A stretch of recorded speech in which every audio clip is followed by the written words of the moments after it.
And by the way, we happen to be with a gentleman who has been in Guyana for some time, but then he went abroad. We all know him as Nicky Porter, but he says Shadrock is the name. Behind the scene, we are here today with a man from Canada, now holidaying in Guyana or paying a short business visit. We met him, and we're going to discuss with him as he contributes to the Black History Month. Welcome to Black History, sir. Thanks, sir. This is the Nicky Porter of the old. First, let's kind of deal with the name. My name was always Shadrock. It's my grandfather's name that is given to me. That it was resurrected when I got my first passport, somewhere late in the late 60s or something like that. And then I discovered that my name was not Nicky Porter, really. It was Shadrock. And because I was in the music business, I kind of didn't want to change the name or to reflect a new personality or whatever that goes with the name. So what I did, I went on as Nicky Porter until I went to Canada when I continued to pursue the career of music, drama, film, movies, everything you can lay your hand on in terms of the art. And I did it. But, Okay. So we see this as Nicky Porter, Shadrock. Yeah. Okay. In your hands, I can understand that album. How many albums have you released so far since you've been abroad? I made two albums. One is called Bottom Line, and one is called, the one you saw just now was called Survivor. It's kind of reflection of my life, Survivor. There's a very good cut on it called Daddy Don't Go. And I have a part of my life, the way I was brought up in Guyana, struggling. Even the family that I'm with now is like my family. But they know how I struggled in this kind of a life to make it to whatever I want to do. And that's why today it is very important to me for me to talk to kids to let them know that they can do whatever they want to do. Whatever the scope is out there for them to do, they just have to seek within themselves for that ability. And when they have discovered that ability, then put it to use, to work. Okay. Put it to use to work, that's if the opportunity presents itself, yes? No, sometimes you create. You create it, okay. The possibilities. Now, when I first started music here, I started with my own music. I started my own company. I started that my own self to do it. When I went to Canada, as you see now, I own a publishing company because my business now is teaching black history and religion, what you might call the Bible and the black man. When I did my first book in 1989, I could not have found a publisher to do it. What I did, the same way I did with my records or my music, I created the possibility. I created my publishing company. I created the things that I need to do because what is more important to me is to carry the message by any means possible, if I can use that term. But the point I'm trying to make is that being black should not be a setback. Oh, no, that shouldn't be a setback. Okay, we are here together. You return to Guyana. How do you see Guyana? Well, I see Guyana, the people, as the same old people, but I see, humorously speaking, Guyana need a can of paint, to paint over it for it to look pretty good. It's the same old people, the same houses, the same everything. The paint would kind of make it new. Okay. Look new. I can figure that. I can figure that. All right. In your business in Canada, as a publisher, as a preacher, and I can understand you're May still... I correct you? I'm not a preacher. I'm a teacher. Teacher of the religion. Yeah, I'm a teacher in the house of Israel. I'm an Israelite. Oh, you're an Israelite. Yep. Okay. Now, Israelite. It carries out the said function as it is in Guyana? No, far from it. It's far from it. We are based mostly on a spiritual level, and we do things that pertain to the Bible. I mean, this is a statement that everybody would want to use or would like to use, but Not everybody really can prove that. We do not do things because of out of philosophy. We do not make political statements for political gains. We do not do things that are not spiritual. We, as I said before, we do things pertaining only to the Bible, to the upliftment. And the reason why I'm saying that, because black people, I'm not putting all black people in a mold. I'm putting the chain of slavery, which is totally separate from the black people in Africa or wherever. We have a spiritual problem, and no politician and by no physical means can we solve that problem. If our problem is a spiritual one, then the solution must be a spiritual one. And that's where I get on. Okay, that sounds good. That sounds good. Now, you mentioned a teacher. Only if you had time. You think you could have done some of that teaching in Guyana to the black children?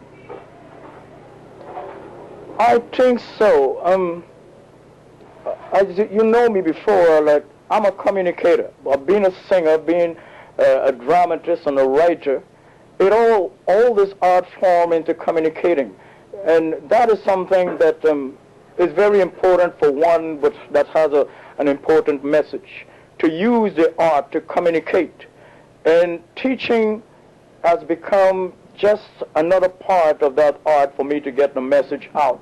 Whether you call it lecture or whatever it is something that is there, that has been developed within me during these past years that I've been doing it. And it's become something now that I look forward to. When I see a gleam on a black child or a white child or any child's eye, I think that is satisfaction for me, that I've made a difference, that I've done something, that somebody, the mainstream can criticize me, the mainstream can say anything against me, but the mainstream can never prove me wrong, and that's important to me. Okay, that sounds good. Okay, all in all, the Black History Month, your contribution here today, I like it. And I trust that whatever you see here can be a guidance to the history of the blacks, yes? Yeah, one of the points I want to make, may I call you Terry? I noticed that you've changed your name. Okay, call me something. Okay, one of the things that I want to make clear is, I said before, we, the children of slavery, are a special people unto God. We make our mistakes by calling ourselves black people and align ourselves with black people everywhere when we can't get along among ourselves. We look to Africa without really understanding Africa. We, as children of slavery, we're not indigenous of Africa. Africa was kind of the path or the passageway that we use to come to the Americas. And when I say the Americas, that includes Guyana, which is South America. All the Americas, North, Central, South, that's where the chain of slavery are, that came all the way from Israel to North Africa, to Babylon, to Iberian Peninsula, to Western Africa, and made slaves by the Muslims. The Muslims are the ones that sold us into slavery. And then the Christians bought these two both philosophies uses the Bible.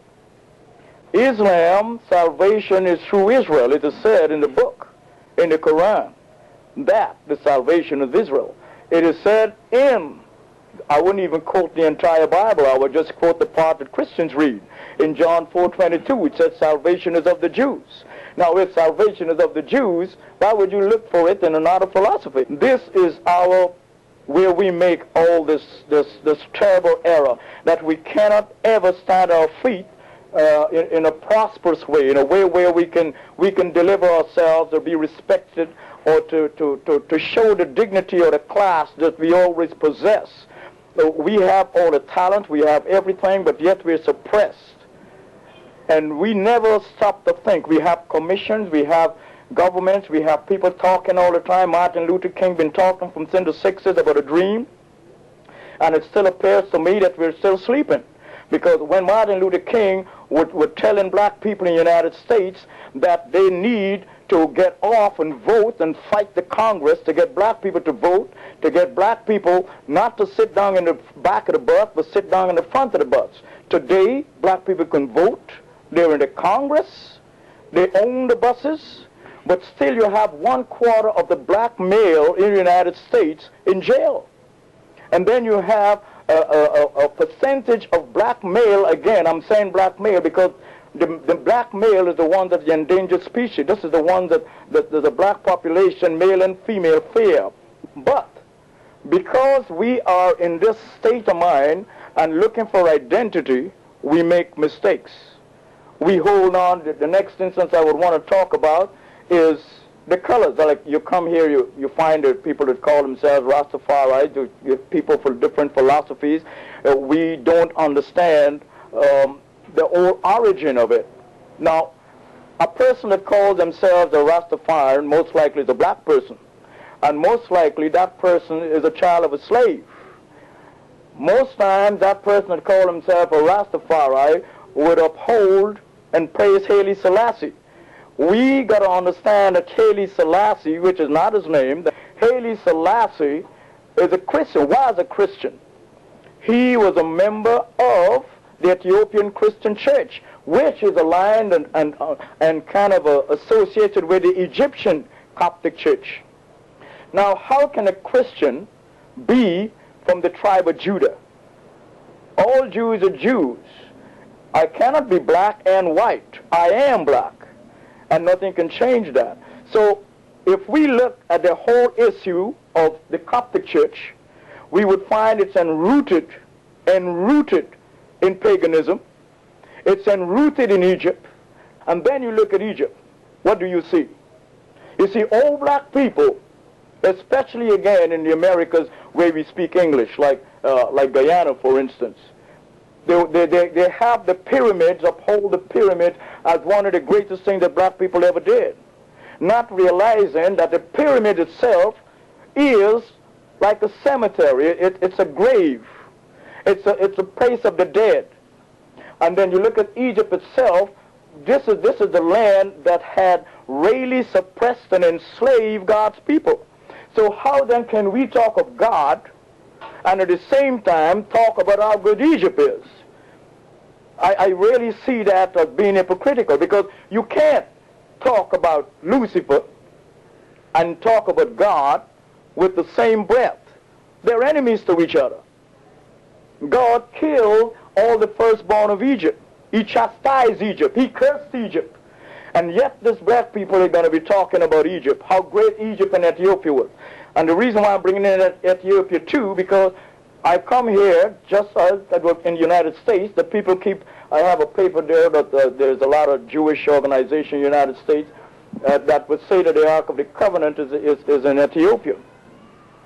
How would God leave a holy, let's call it an oracle, in the place of Ham, a nation that he had cursed? How would black people, slaves, when I say black people, I am not talking about Africans. It is emotional for me to let people understand that Africans are the one that sold my parents, that sold them here, that had be a part and parcel of that machine that has us here. Now, how can you have, in the same breath I would say that if an African come to be taught by me about Israel, then he's welcome, because that's what the Bible means. Anyone can come. And Christianity used that to say anybody can come and believe in Jesus. Anyone can come to understand this truth that I'm saying. Yeah, how, I'm coming back to the point, how then can you see this massive land of Ham cursed by God and still upholding the holy oracle of God? Deception. You look again at the colors that the black youths wear, which is red, yellow, green, black. Marcus Garvey told them to wear that when he had picked up money. I have a little documentary on Marcus Garvey where he was saying two things that were not compatible. He was saying, whatever you do, don't forget your God, because black people cannot do without God. Marcus Garvey said that.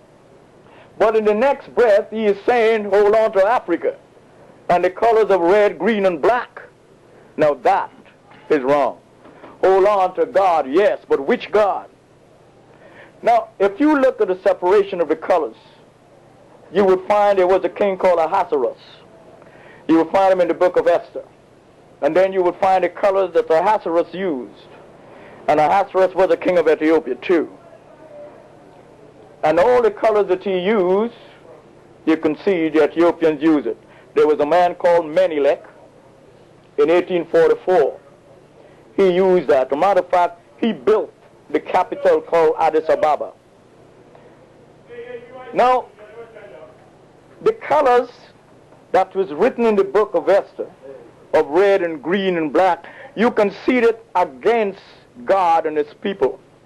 In the same book of Esther, I believe it's the 8th chapter, you would find Mordecai the Jew, the Israelite, when he was really enjoying himself because of the victory that he had, he put on God's color, which is red, white, blue, and purple. But we don't understand that. I tell black kids, don't buy, if you need something to hold on, you need a symbol, you need something, look for truth. Truth is very important. If you must have a symbol, you must have something that you can touch, some material thing. I am not telling people you have to have colors, it's going to do anything for you. But if you ask a black youth about the colors, you tell the red for the blood, the green for the land, the black for the people, and he knows it all. There is nothing wrong with that, but choose the right one. And the right one is red, white, blue, and purple, as I said. Now, when you tell them that, they'll say that the white man, that's the white man's color. Because James used it. Another thing, James used that color after he took office in 1603 in England. And he used the red, white, and blue. If you put blue and red together, you get purple. So he used the red, white, and blue, and the Romans had the purple. All these colors are colors and symbol of supremacy. Everywhere that used them. And I think it's in 1777 when the American flags were put with the 13 stripes. Black people are calling 13 bad lucky number. And you had Jesus had 12 disciples, and he was the 13th. How is it a bad number? You had the children of Israel, which was God's people, 12 children, and God is the 13th. How is 13 a bad lucky number? All I'm trying to do is to resurrect facts that are there. And these are one of the reasons that people don't want me to say anything, because I can upturn, the slang is to upturn and uproll the apple cart. Okay, now, so you're concluding, and right now you're telling the nation and you're telling the children that 13 is a lucky number. I'm not saying that. I'm saying, why say that 13 is a bad lucky number? It is better for you to say it's a lucky number, because for you to say it's a lucky number, it's saying that you're on par with truth. I am not saying that somebody should go out and say 13 is a bad or good lucky number. But black people, black youths, should be embraced with truth. Because, as I said, we have a spiritual problem. We can't be cured. Every year would come, every time would pass, and we keep getting deeper and deeper and deeper in misery, problems, jail, poverty, sickness. That is not allotted to us. It is not at all if we live and have the power that was created for us, and that power that's supposed to be in us, to be shown unto other people. We don't have that power. We pretend to have the power only because we are gifted with a spiritual manifestation of that power. Okay. But would you say that years gone by to now, the power of the blacks that you're talking of, do you see a difference? It's deteriorating. There is no power. So right now there's no upliftment, there's no power? No, there's no power. There's no power. I don't care. You can have all the Michael Jacksons, you can have all the Oprah Winfreys, all the Whoopi Goldberg. There is no power. We're talking individual. We're not talking people. Yeah. Because when people are going to say those people have money and those people have money, those are people. We're not talking, those are individuals, as a matter of fact. They're not the race. They are not the people. They are not the children of slavery. They are not the children of Israel. They are not God's people. If you look, there would be, right now, they'll be honoring a cross. And a cross is the thing that killed our Messiah, so to speak, if I can say that. He was a Jew, which is an Israelite. He was not a Christian. He never heard of Christianity. When this cross killed him, Now, it is only logic. If I have my son, and I love my son, and somebody took a rope and hung him, I am not, under any circumstances, going to say that that rope is a holy rope. That rope killed, and it's a symbol of death. And all through the scriptures, it would say, no Christian will bring their dead right up to the church, in the altar. And that the same altar you're going to get married in. What kind of a contact are you going to have with life? When you were born, they made a cross on your forehead, symbol of death. When you're going to get married, the man stand before you when he said, by the power invested in me, I now pronounce you. Who gave him that power? No, relax. You know what I'm saying? Wait a minute, so it's the whole concept of these strange philosophies that Paul spoke about.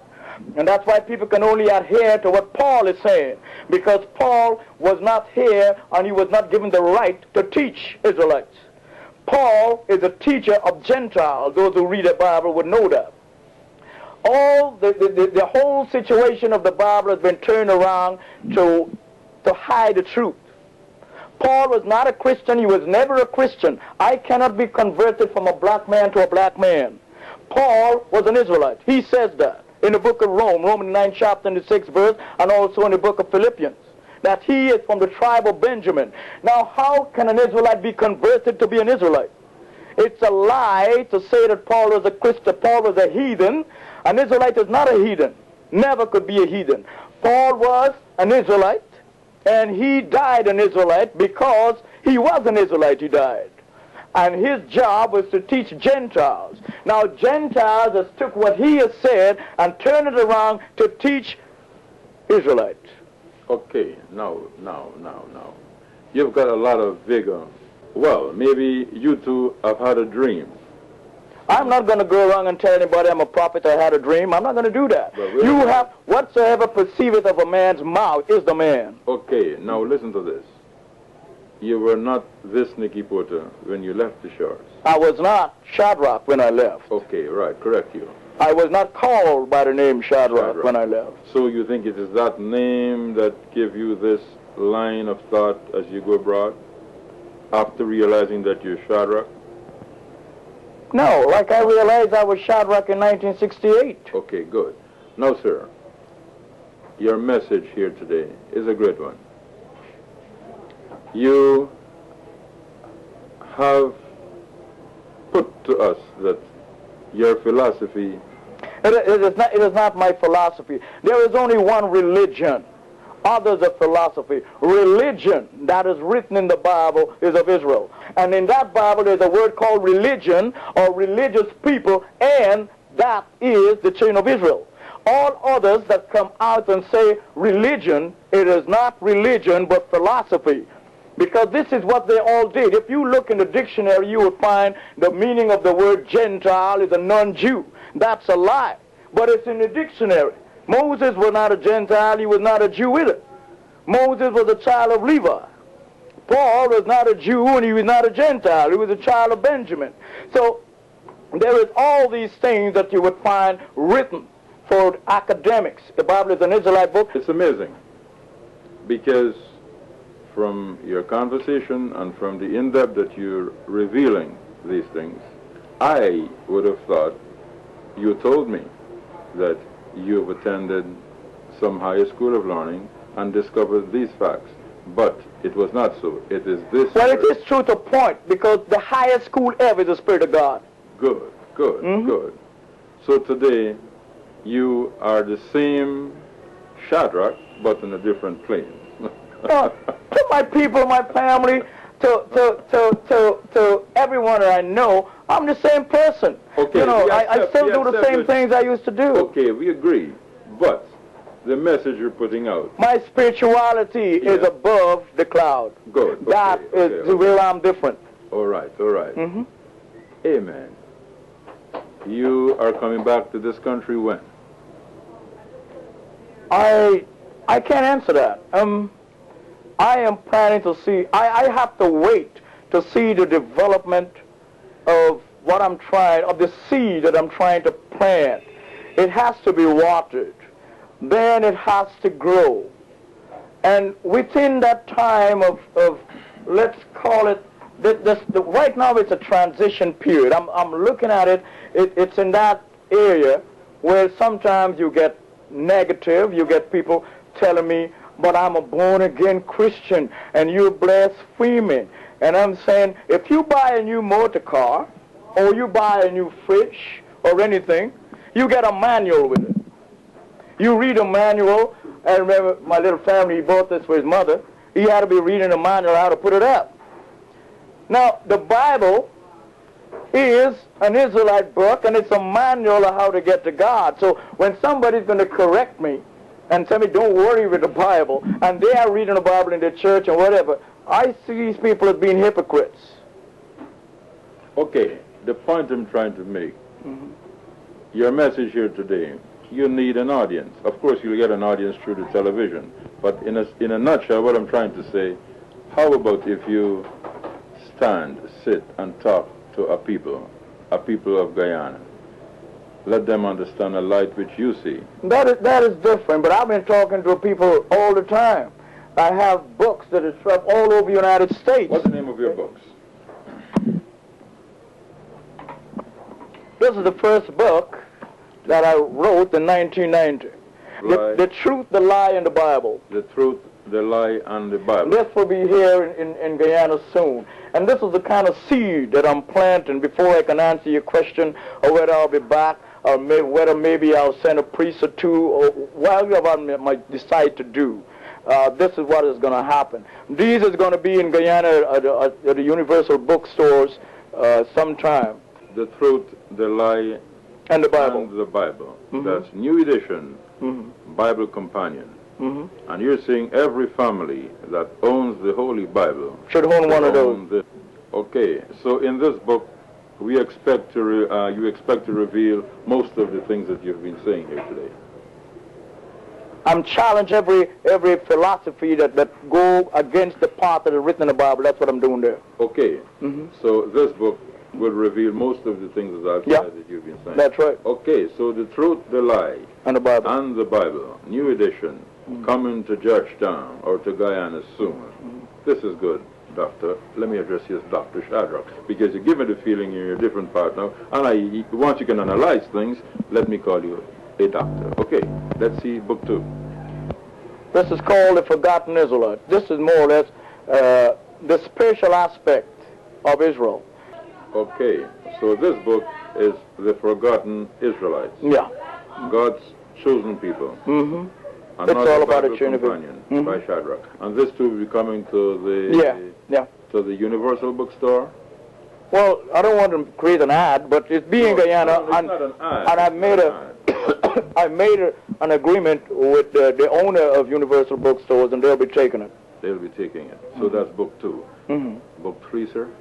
The Word, the Israelites, and the Damned.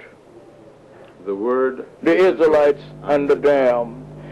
This is a book with various writers, and it gives you the full-out history by one of the priests in the House of Israel in Canada, the full-out history of the Israelis, and the difference between the Israeli and the Israelite. They give the full history of that. They give the full history. There's an article about E.F. Patterson that give the history of women generally in the witch age, where about 9 million women were crucified and murdered by the Christian fathers. You've sent a message, and I trust from these books we would have exactly something to swallow. Yes? I hope so. We also need to see you back in Guyana soon, because your trend of thought lead to a different message. You think you like me like how they loved me in the 70s?